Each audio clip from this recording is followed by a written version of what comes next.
mother once told me when she heard that I'm a Breslever, that I'm talking to Hashem, she said to me, you know, I also spoke once with Hashem. I told her, wow, yes, when it happened?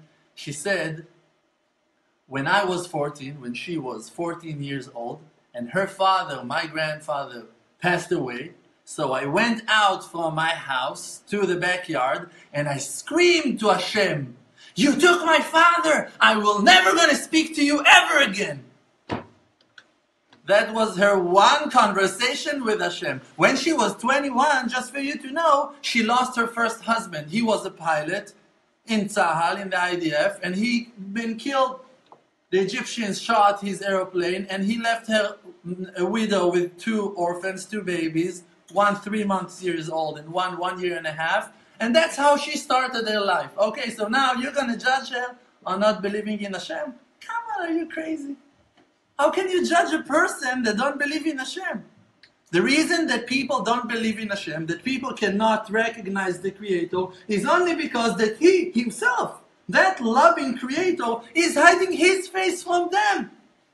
Like that Moshé said, "Ata hasibot libam achoranit." You turn your face away from them. How can you blame them when you're hiding your face from them? So now, if we are the result of the fact that the Creator Himself decided to hide His face from our ancestors already 2,000 years ago, what can we do about it? How can you judge Him? Maybe you can judge the righteous ones, maybe the leaders of this generation, maybe you can judge them on not shining enough, or not being positive enough, or not being friendly enough, inviting enough. I don't know, maybe.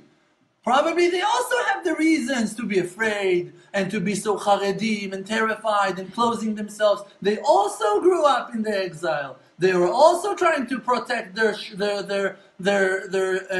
tribes, their communities from evil inclination, from foreign cultures. Okay, I can also judge them favorably. Those leaders of our generation are not being mekarvim or not inviting. Maybe you can judge them, but also you cannot, because probably they also have their reasons.